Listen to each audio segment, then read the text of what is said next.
2월 10일 월요일 구원의 손길이 닿는 곳에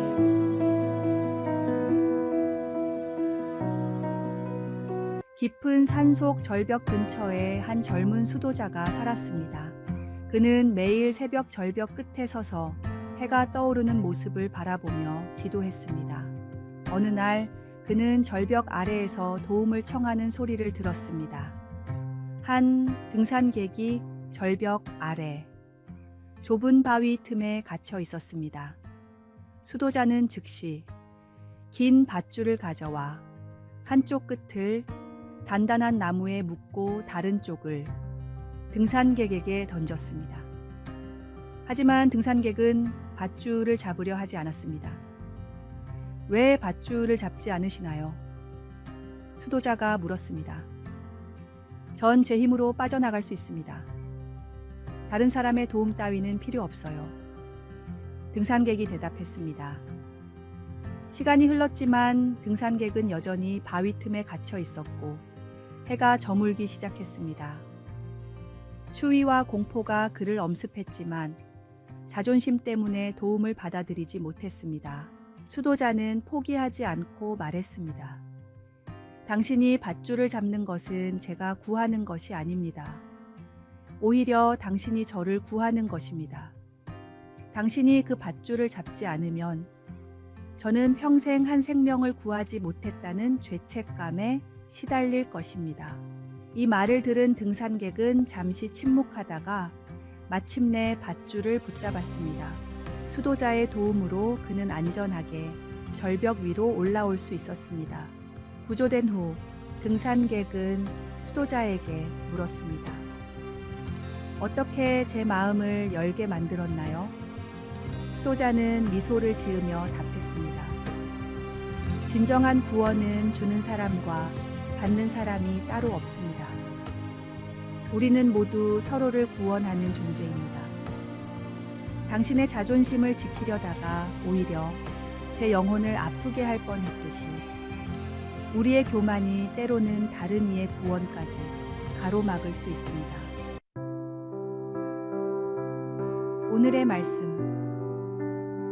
그가 빛 가운데 계신 것 같이 우리도 빛 가운데 행하면 우리가 서로 사귐이 있고 그 아들 예수의 피가 우리를 모든 죄에서 깨끗하게 하실 것이요.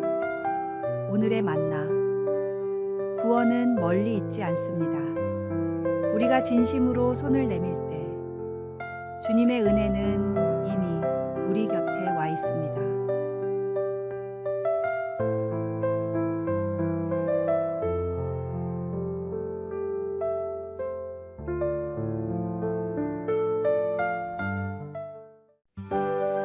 (2월 11일) 화요일 영양폭포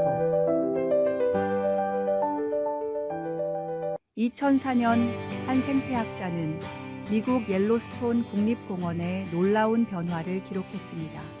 70년 만에 늑대들이 다시 공원에 도입된 후 예상치 못한 일들이 일어났기 때문입니다. 늑대들이 사슴의 개체 수를 조절하자 과도하게 뜯어먹히던 어린 나무들이 자라나기 시작했습니다. 강가의 버드나무와 사시나무가 다시 자라났고 이는 새들과 비버들의 서식지가 되었습니다. 비버들이 만든 댐은 다양한 수생생물들의 보금자리가 되었습니다. 더욱 놀라운 것은 늑대들이 강의 흐름까지 변화시켰다는 것입니다. 나무들이 자라나 강둑이 단단해지고 비버들의 활동으로 인해 강은 더 구불구불해졌습니다. 이는 물고기들에게 더 좋은 서식지를 제공했습니다. 생태학자는 일지에 이렇게 적었습니다. 우리는 늑대가 사슴을 잡아먹는 포식자라고만 생각했다. 하지만 그들은 숲을 가꾸는 정원사였고 강을 설계하는 엔지니어였다. 자연의 질서 안에서 작은 변화 하나가 이토록 큰 영향을 미칠 수 있다는 것을 누가 알았을까? 이 현상은 생태계에서 영양폭포, 트로픽 캐스케이드라고 불리게 되었고 하나의 종이 전체 생태계에 미치는 영향을 보여주는 대표적인 예시가 되었습니다. 또한 작은 시작이 예상치 못한 긍정적인 변화를 가져올 수 있다는 교훈도 되었습니다. 이후 전 세계 생태학자들은 이를 옐로스톤의 기적이라 부르며 자연 생태계의 복원과 보존에 있어 상호 연결성의 중요함을 강조하게 되었습니다. 때로는 우리가 해로워 보이는 것이 실은 전체의 조화를 위해 꼭 필요한 존재일 수 있는 것입니다. 오늘의 말씀. 작은 일의 날이라고 멸시하는 자가 누구냐? 사람들이 스룹바벨의 손에 다림줄이 있음을 보고 기뻐하리라.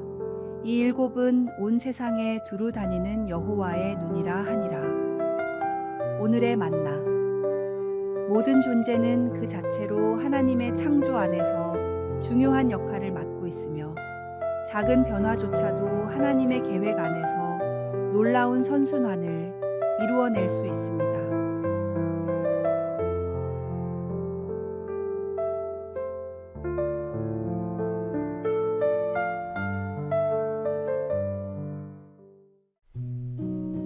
(2월 12일) 수요일. 두 형제의 결단. 옛날 한 마을에 두 형제가 살았습니다. 형은 학자였고 동생은 농부였습니다. 형은 매일 밤늦도록 책을 읽으며 지혜로운 삶에 대해 연구했고, 동생은 이른 새벽부터 밭에 나가 땀 흘려 일했습니다. 어느 날 마을에 큰 가뭄이 찾아왔고, 두 형제는 각자 다른 방식으로 이 시련에 대처했습니다. 형은 고대부터 전해 내려오는 수많은 가뭄 극복 방법들을 연구하며 밤을 새웠습니다. 그는 비를 부르는 의식과 물을 절약하는 방법들을 자세히 기록했고, 마을 사람들에게 그의 연구 결과를 열심히 설명했습니다.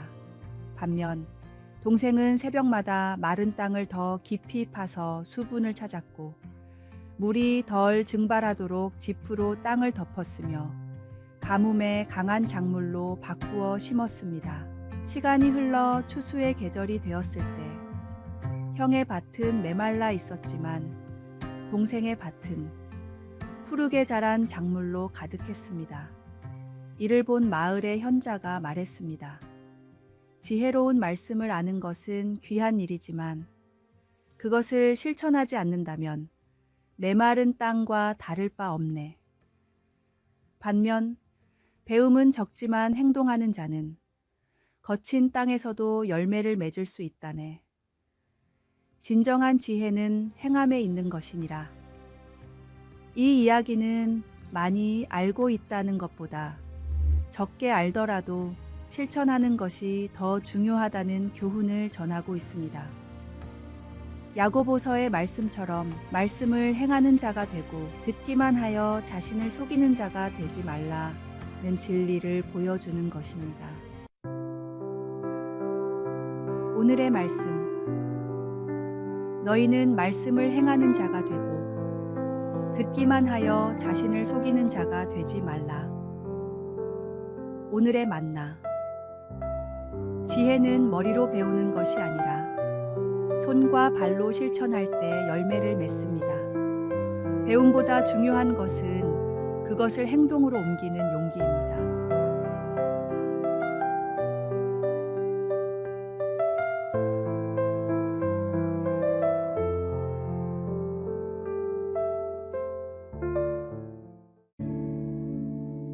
(2월 13일) 목요일.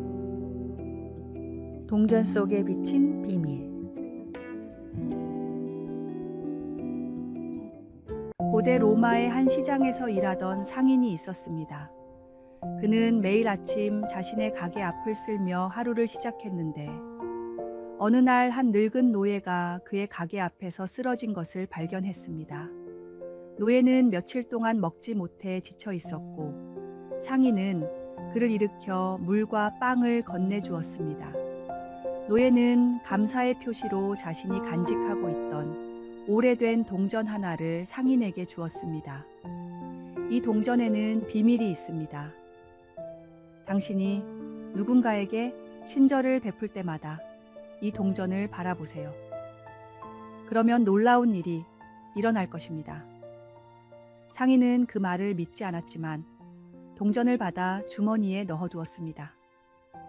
그리고 매일 아침 가게를 열 때마다 그 동전을 바라보는 습관이 생겼습니다.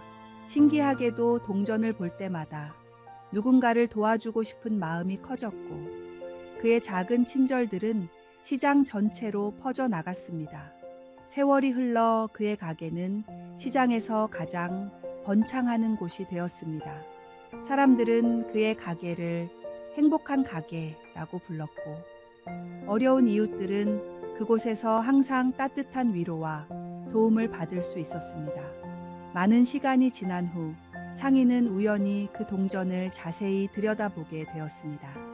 놀랍게도 그것은 평범한 구리 동전이었고 특별한 것은 동전의 반질반질한 표면이 거울처럼 비치는 것뿐이었습니다. 그제서야 상인은 깨달았습니다. 동전에서 본 것은 다름 아닌 자신의 모습이었고 그가 베푼 친절은 결국 자신의 마음을 비추는 거울이 되어 돌아왔다는 것을 말입니다. 오늘의 말씀. 임금이 대답하여 이르시되 내가 진실로 너희에게 이르노니 너희가 여기 내 형제 중에 지극히 작은 자 하나에게 한 것이 곧 내게 한 것이니라. 오늘의 만나. 진정한 변화는 외부의 특별한 힘이 아닌 우리 안에 있는 선한 의지에서 비롯됩니다.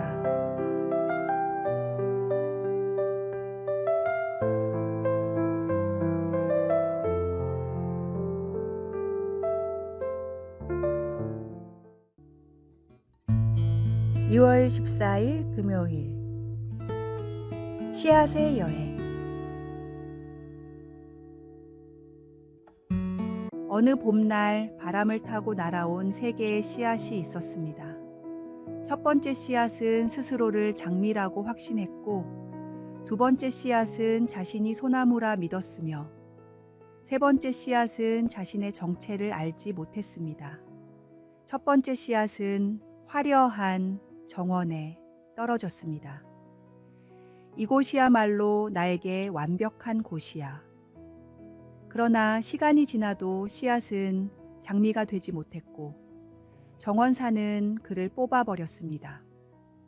두 번째 씨앗은 깊은 산 속에 떨어졌습니다. 드디어 나의 꿈을 이룰 수 있어. 하지만 그도 소나무가 되지 못했고 바람에 날려갔습니다. 세 번째 씨앗은 길가에 떨어졌습니다. 자신이 무엇이 될지 몰랐지만 그저 성실히 자라났습니다. 비가 오면 비를 맞았고 해가 뜨면 햇살을 받았습니다. 때로는 발에 밟히기도 했지만 그때마다 더욱 단단해졌습니다. 어느덧 세월이 흘러 그 씨앗은 아름다운 민들레가 되었습니다. 노란 꽃을 피우고 하얀 씨앗을 결실했습니다. 지나가는 사람들은 그 꽃을 보며 미소 지었고 아이들은 그의 씨앗을 불어 소원을 빌었습니다. 새로운 씨앗들은 바람을 타고 더 멀리 날아가 또 다른 희망이 되었습니다. 민들레는 이제 알게 되었습니다. 진정한 소명은 자신이 선택하는 것이 아니라 이미 자신 안에 심어진 본질이 자라나는 것임을 말입니다. 그저 신실하게 자라나는 동안 하나님은 그의 삶을 통해 더 아름다운 이야기를 써내고 계셨습니다. 오늘의 말씀. 우리가 선을 행하되 낙심하지 말지니 포기하지 아니하면 때가 이름에 거두리라. 오늘의 만나. 우리의 꿈은 때로 예상치 못한 곳에서 꽃 피우기도 합니다. 그 과정을 신뢰하며 기다리는 것 또한 하나님이 주신 지혜입니다.